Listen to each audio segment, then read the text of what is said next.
They think it is cool as can be because Americans love the mall. They love the mall. That's where they get to satisfy their two most prominent addictions at the same time: shopping and eating. Millions of semi-conscious Americans, day after day, shuffling through the malls, shopping and eating, especially eating. Americans love to eat. They are fatally attracted to the slow death of fast food. Hot dogs, corn dogs, triple bacon cheeseburgers, deep fried butter dipped in pork fat and cheese whiz, mayonnaise soaked barbecued mozzarella patty melts. Americans will eat anything. If you were selling sauteed raccoons' assholes on a stick, Americans would buy them and eat them. Especially if you dipped them in butter and put a little salsa on them. And don't forget the mayonnaise and peanut butter. This country is big time, pig time. Forget the bald eagle. You know what the national emblem of this country ought to be? A big bowl of macaroni and cheese. A big bowl, because everything in this country is king size. King size, extra large, and super jumbo. Especially the fucking people. Have you seen some of the people in this country? Have you taken a good look at some of these big fat motherfuckers walking around? Big fat motherfuckers. Oh my God. Huge piles of redundant protoplasm lumbering through the malls like a fleet of interstate buses. The people in this country are immense. Massive bellies, monstrous thighs, and big fat fucking asses. And if you stand there for a minute and you look at one of them, you begin to wonder, how does this woman take a shit? How does she shit? And even more frightening, how does she wipe her ass? Can she even locate her asshole? She must require assistance. Are paramedics trained in this field? And standing right next to her, of course, with a plate full of nachos and a mouthful of pie, is her clueless fucking husband, Joe Sixpack, with his monstrous swollen beer belly hanging dangerously out over his belt buckle like a 90-pound tumor. This guy hasn't seen his dick since the Nixon administration. And if you stand there and you look at the two of them, you begin to wonder to yourself, do these people fuck? Is this man actually capable of fucking this woman? It doesn't seem structurally possible that these two people could achieve penetration. Maybe they're in that Cirque du Soleil or something. I'm telling you, every other person in this country is 50 pounds overweight. They are gargantuan. And in the summertime, God help us, in the summertime, they all want to wear short pants. Jesus, Lord, protector of all that is good and holy, deliver me from fat people in short pants. They all got short pants, big bellies, fat thighs, and dumb kids. Short pants, big bellies, fat thighs, and dumb kids. Every one of them's got two dumb-ass kids with them. And the whole family is wearing T-shirts, and every one of them's got the same T-shirt. I'm with stupid. Apparently in this country, the stupids are an extended family. And besides wearing them T-shirts, everyone in the family's got on a backpack. They got a backpack strapped to their back so they can carry around all times to hold food. And to get that food up to the mouth where it gets shoveled in with all the rest of the disgusting shit they ate that day. And another reason for the backpacks is these people are going to buy even more stupid shit. They ain't got enough stupid shit at home. They just had a stupid shit sale. They ain't going to buy more. They're going to go out in the parking lot and stuff this stuff into the big, fat, ugly, oversized SUV that's got plenty of room in it. Plenty of room in it for stupid shit and lots of room left over for these big, fat, ugly motherfuckers to get them home. Stopping, of course, for jelly roll and fried dough. These people are efficient, professional, compulsive consumers. That's their civic duty, consumption. It's the new national pastime. Fuck baseball, it's consumption. The only true, lasting American value that's left, buying things. Buying things. People spending money they don't have on things they don't need. Money they don't have on things they don't need. So they can max out their credit cards and spend the rest of their lives paying 18% interest on something that costs $12.50. And they didn't like it when they got it home anyway. Not too bright, folks. Not too fucking bright. But if you talk to one of them about this, if you isolate one of them, you sit them down rationally, and you talk to them about the low IQs and the dumb behavior and the bad decisions, right away they start talking about education. That's the big answer to everything. Education. They said we need more money for education. We need more books, more teachers, more classrooms, more schools. We need more testing for the kids. You say to them, well, you know, we've tried all of that, and the kids still can't pass the test. They say, don't you worry about that. We're going to lower the passing grades. And that's what they do in a lot of these schools now. They lower the passing grades so more kids can pass. More kids pass, the school looks good, everybody's happy, the IQ of the country slips another 2 or 3 points, and pretty soon all you'll need to get into college is a fucking pencil. Got a pencil? Get the fuck in there. It's physics. Then everyone wonders why 17 other countries graduate more scientists than we do. Education. Politicians know that word. They use it on you. Politicians have traditionally hidden behind 3 things: the flag, the Bible, and children. No child left behind. No child left behind. Oh, really? Well, it wasn't long ago you were talking about giving kids a head start. Head start, left behind. Someone's losing fucking ground here. But there's a reason. There's a reason. There's a reason for this. There's a reason education sucks, and it's the same reason that it will never, ever, ever be fixed. It's never going to get any better. Don't look for it. Be happy with what you got. Because the owners of this country don't want that. I'm talking about the real owners now. The big, wealthy business interests that control things and make all the important decisions. Forget the politicians. Politicians are put there to give you the idea that you have freedom of choice. You don't. You have no choice. You have owners. They own you. They own everything. They own all the important land. They own and control the corporations. They've long since bought and paid for the Senate, the Congress, the state houses, the city halls. They got the judges in their back pockets. And they own all the big media companies, so they control just about all of the news and information you get to hear. They got you by the balls.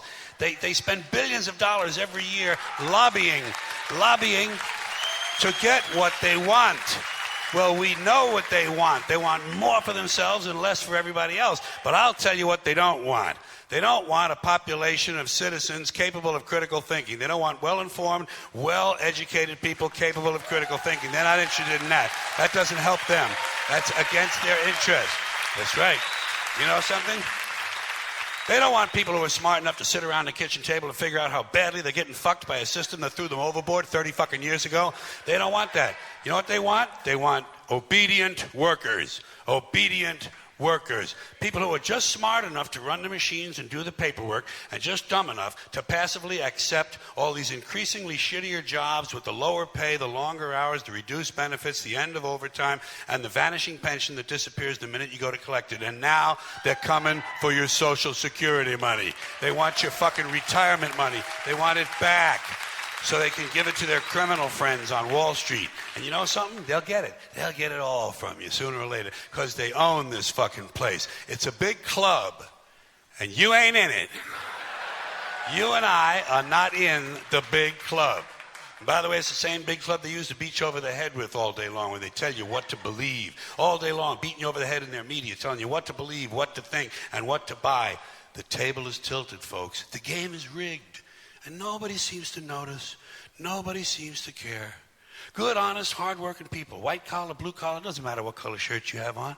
Good, honest, hard-working people continue. These are people of modest means. Continue to elect these rich cocksuckers who don't give a fuck about them. They don't give a fuck about you. They don't give a fuck about you. They don't care about you at all. At all. At all. Yeah. You know? And nobody seems to notice. Nobody seems to care. That's what the owners count on. The fact that Americans will probably remain willfully ignorant of the big red, white, and blue dick that's being jammed up their assholes every day. Because the owners of this country know the truth. It's called the American dream, because you have to be asleep to believe it.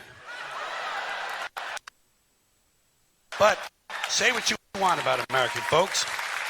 Yeah. You can... say what you want about Americans. You can call them smart, dumb, ignorant, innocent, naive, gullible, easily led, whatever you want. You're going to have to deal with them. You're going to have to deal with them because you're in the television business now. You got the all-suicide channel on cable TV. You need these people as viewers. You need people looking in. You got to worry about your ratings. You're going to have to be thinking about sweeps months. Most folks know what sweeps months are now. Those are the more important sweeps ratings months of the year when they put on all their biggest attractions and their hottest stars, try and pump the ratings up a little bit, get the local stations to adjust their advertising rates. You're going to have to compete with the mentality of network television. And I think on an all-suicide channel during sweeps months, you're going to have to go with mass suicides. Big public events where hundreds of people kill themselves all at the same time right on live TV. And I've been wrestling with a way to do this. I've been trying to figure this out. I swear to God, this is the truth. I've been trying to figure this part of it out for 6 months now. And I only recently have it, so I'm going to tell you about it. Now, we're going to have to get lots and lots of people to kill themselves on demand. How are we going to do this? That's the question. How are we going to get large numbers of people to commit suicide at a time and place of our choosing? And I mean large numbers, because don't forget, besides sweeps, we're going to have to be thinking about 24-hour-a-day programming. So to make this work, we need organization. You need a system. Can't just sit around the studio all day long and wait for people to drop by and commit suicide. What we have to do is build up a large pool of hopeless people. Suicide volunteers, people with no hope, people whom society has given up on, fate has given up on, or who have given up on themselves. Rock bottom, dead end, totally fucked up people with no hope and no reason to live. And we got our share of them, folks. Think of it as a pyramid. That'll give you a visual fix on it. Think of it as a pyramid. The pyramid of the hopeless. We're going to start building this pyramid at the very base, naturally, and the bottom layer is going to be homeless people. God knows we got plenty of them. Nobody gives a fuck about them. Nobody's taking them. Nobody's got a plan. Nobody's got any money. Nobody's got a program. Nobody gives a fuck about homeless people. We don't know how many we have even. We know 500,000 of them are veterans, because we're so good to the veterans in this country. And we know about 1,400,000 of them are children. So we got 1.5 million children. And then God knows how many more we got. Totally fucking hopeless. In the pyramid they go. Now, the next group we're going to put in here is these are the people in prison with these long sentences they've been given. Many of them deserved. I'll grant you that. I'm sure half the people in prison are in there for things they really did. That's not a bad average, 1 out of 2. But nobody gives a shit about these people. Nobody's going to hire them if they do get out. They're never going to get out. Rehabilitation doesn't work. And the judges give them these fucking draconian sentences, 40, 50, 60, 70, 80, 100-year sentences, life term, double life. One guy, about a month ago, was given 3 consecutive life terms plus 2 death penalties. How the fuck do you serve that? Even David Copperfield can't do that shit. In order to do that, you'd have to be a Hindu. And then you got the people on death row. They ain't going anywhere. In the fucking pyramid they go. Now, the next layer, this group is self-selected. Self-selected, and a bit controversial to some ears, I guess. These are these people who claim to be depressed, okay? Apparently in this land of plenty, this richest nation in the history of the world, we're so proud of saying that, some supermarkets have 100,000 items in them. We have 19 million Americans claiming to be depressed. And some of them take medicine for it. Sometimes the medicine makes one of them commit suicide, and that depresses the shit out of the rest of them. Then you have these people who only think they're depressed. They think they're depressed because they saw the commercial on TV and the doctor looked like a good guy. The music sounded kind of peppy, and what the fuck, some of these pills have probably just picked me right up. Totally fucking hopeless mindset in the fucking pyramid. Up at the very top, we are going to put the people who are truly sick.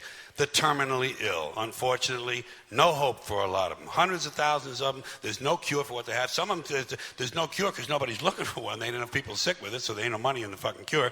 Then there's people there's a cure, but they don't have the money for it. There's another one that's a cure, but they're too far gone. There's other ones that's a cure, but there's no social means to get to it. So these people ain't going anywhere. They should be allowed to commit suicide. Boom! In the fucking pyramid they go. Now, think of what you got here, folks. Think of yourself as the executive vice president of programming at the All Suicide Channel. Think of what you have to work with in the pyramid of the hopeless. You have homeless, imprisoned, condemned, depressed, and terminally ill people. And I'm going to bet you anything. In this depraved culture of ours, bet you anything. With the reality show mentality we have on the All Suicide Channel, you could get 500 of these hopeless people to hold hands and jump into the Grand Canyon. I'll fucking bet you. You could get that done in this country right now. I'll bet you. For money. You got to give them something. You got to. Oh, shit, they're Americans. They're for sale. Give them a little something. Americans will do anything, but you got to give them a toaster, don't you? Give them a little prize of some kind. Everybody wants a gizmo. Give them a gizmo. Give them a cell phone. Give them a laptop. Give them a cell phone, takes a picture of a laptop. Give them a laptop, takes a picture of a cell phone. Give them one of them three-wheel vehicles. Give them an all-terrain vehicle. Give them one of them riding lawnmowers. Give them a snowblower. Give them an outdoor barbecue or a jet ski. Give them one of those things they buy for themselves when they're trying to take their minds off how badly they're getting fucked by the system. I know what you do. Just before these people jump, you give them a hat with a camera in it. And you tell them it's jump cam. Tell them you'll send the video home to the family.